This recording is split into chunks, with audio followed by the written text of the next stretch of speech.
Here are 4 myths about buying a house. Number 1, if you're paying rent, you're throwing money away. Number 2, renting a house means you're paying your landlord's mortgage. Number 3, housing prices only go up. And number 4, buying a house is always a great investment. These are not true. My name is Ramit Sethi. I'm the author of a New York Times best-selling book on money that sold over 1 million copies.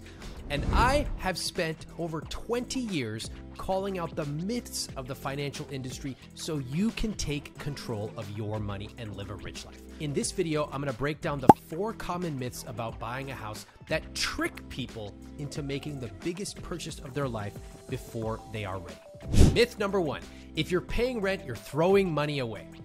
Now, let me ask you this. If I go to a restaurant, did I throw my money away on dinner? No. In fact, when I asked people this on Twitter, almost everyone said no. Why? Because going out to dinner is something we all recognize as something we spend money on for value. I pay money, I get nice dishes, great food, and someone to take the dishes away and clean them after I leave. So how come everyone says that if you rent, you are throwing money away? It's actually no different. If I'm renting, I am paying for value. I'm paying to have someone else fix my broken toilet, and I'm paying for a roof over my head. So you are not throwing money away if you rent, just like you're not throwing money away when you go eat out at a restaurant. Myth number 2, renting a house means you're just paying your landlord's mortgage. Now here's the myth here, and it's subtle. Almost everyone thinks that a landlord takes their expenses, adds on some percentage of pure profit, and then they just hand you the bill. That's not how it works. Think about it like this. Let's use some actual numbers. Let's say a landlord owns a place that costs them $1,000 a month. A lot of people think they just add on 10% and boom, they're making a profit every month. But here's the truth. Your landlord can only charge what the market will bear. Sometimes they make a profit, sometimes they don't. Think about it like this. If their costs go up, you think, oh, of course they're going to pass it on to the tenant. So if their costs go down, do they also pass those savings along to the tenant? No. Therefore, it has actually very little to do with their costs. It's all about what the market will bear. Again, sometimes they make a profit, sometimes they don't. A lot of times, landlords don't even know what their actual costs are. And I want to share with you why this has become so prevalent. This myth villainizes landlords without actually looking at the reality of the situation, which is that landlords can only charge what the market will bear. Take it like this. I have a book. It costs about $10 on Amazon and other bookstores.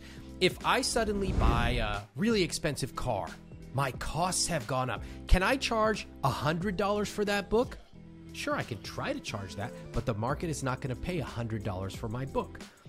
In truth, the market should actually pay about $10,000 for this book because you'll make over $1 million if you just conservatively use the tips in chapter 7. But that's beside the point. Landlords cannot simply charge what their costs are plus a profit. They can charge what the market will bear. So don't make the mistake of thinking someone else is necessarily getting the better end of the bargain. Focus on whether you want to buy or rent and whether it makes financial sense by running your numbers first. You can do this, by the way, with my guide to buying a house. Myth number 3, housing prices only go up. Now, I have to tell you that it's a common belief during times of mania that rising prices will sustain themselves forever. It happened during 99, during 06 and 07, and again during 2020 and 2021. People say, oh my God, housing is going to be so expensive. Crypto's going to go up 10,000% forever. I'm going to be priced out. I better buy now. This almost never happens because it mathematically cannot sustain itself. You cannot get investments that go up 30 or 40% every single year. Soon they would be worth more than all the money in the world. And the same goes for rent. Rent doesn't just go up, it also goes down. In fact, when I lived in Manhattan for 11 years, my rent went down 4 times. That's in Manhattan.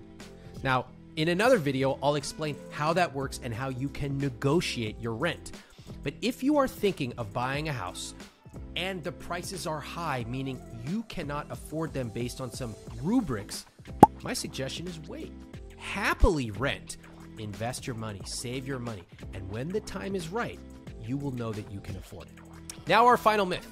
Buying a house is always a great financial investment. I know you heard it from your mom, you heard it from your dad, you heard it from your uncle. Everyone thinks that buying a house means you're building wealth, but that's not necessarily true. Sometimes the price of your house might go up, sometimes it might not. Sometimes the price of your house goes up, but you actually lose money. How can that be? Well, we all know restaurants that have people in them, and then one day they just go out of business. How can that be? The answer has to do with the C word, costs. If your house goes up by $50,000, but it actually costs you $120,000 in maintenance, taxes, interest, and a variety of other phantom costs, you've lost money. The fact of the matter here is that most people are not particularly savvy running their numbers. They don't understand that in the first 10 or 15 years of owning a house, you're actually paying more in interest than building equity. And once you factor in these phantom costs like your down payment, your maintenance, taxes, oftentimes you could have got a much better return in a simple S&P index fund. Now, am I saying it's always a bad investment? No. But I am saying that most of society tells you housing is a sure thing, and that is not necessarily true. You need to run the numbers for the biggest purchase of your life. That's not really a controversial opinion. It shouldn't be. You should sit down and run some basic numbers. And you should understand the dynamics of whether you should buy or rent. In fact, I'll give you the opposite side of the equation. Why should you buy a house? Well, here's some good reasons. You have kids. You want to stay in a certain area. You want to get in a certain school district. You want to build memories in that same house during this finite time period. Maybe your parents are moving in with you. Maybe you want to design a house together with your spouse. You love tinkering and repairing and renovating. Or maybe you just plain want to.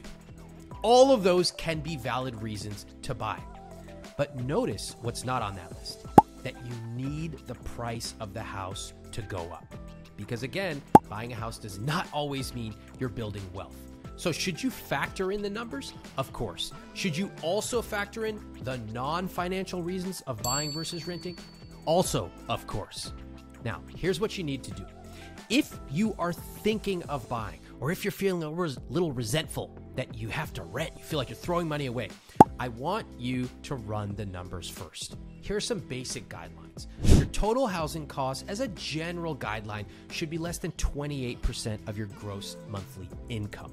Now, 28%, there's a lot of reasons why that number is chosen. You can stretch it a little bit in high cost of living areas because in, for example, New York City or Los Angeles, it's very difficult to hit that number. But the higher that number is, the more at risk you are of not being able to save enough, invest enough, and even spend enough on guilt-free spending. In general, your total household debt should not exceed more than 36% of your gross monthly income. Put those two together, that is the 28-36 rule. Guys, it's really important that for the biggest purchase of your life, you use some of these basic parameters to see if you are falling and benchmarking correctly. You should not be using things like my monthly payment. That's what unsavvy people use when it comes to making big purchases like cars and houses. Now, I walk you through exactly how to run your numbers in my 3-step guide to buying a house. And it has a template so you can plug in your income and your expenses and automatically see if you can afford it. I'll leave you with one final suggestion. Remember this, rent is the maximum you will pay, but a mortgage is the minimum. When you have a mortgage, you will always have other expenses. Some of them you'll be able to plan for, and some of them, phantom costs, you will not even think about. Don't make this common mistake that a lot of homeowners make. They see a 2-bedroom house for $2,000, and they see an apartment next door, same size, same house, 2-bedroom house, $2,000 rent. And they think, oh my gosh, same price? I should just buy and build equity. But what they forget to do is typically factor in 40 to 50% phantom costs to that monthly mortgage. Those are things like property taxes, insurance, maintenance fees. Remember, if your roof breaks 9 years from now and it costs $25,000, you actually need to amortize or spread that cost starting on day one. And that's coming out of your pocket, not a landlord's. So even if your mortgage payment is about $2,000 a month, again, just an example, your real cost will often be 40 to 50% higher. If you factor everything in, that could be more like $3,000 a month. I want you to run the numbers. It is highly location dependent, and it's dependent on a variety of things. But you should understand these numbers before making the biggest purchase of your life. Be sure to subscribe for more videos on mastering your money and get the resources that I mentioned in the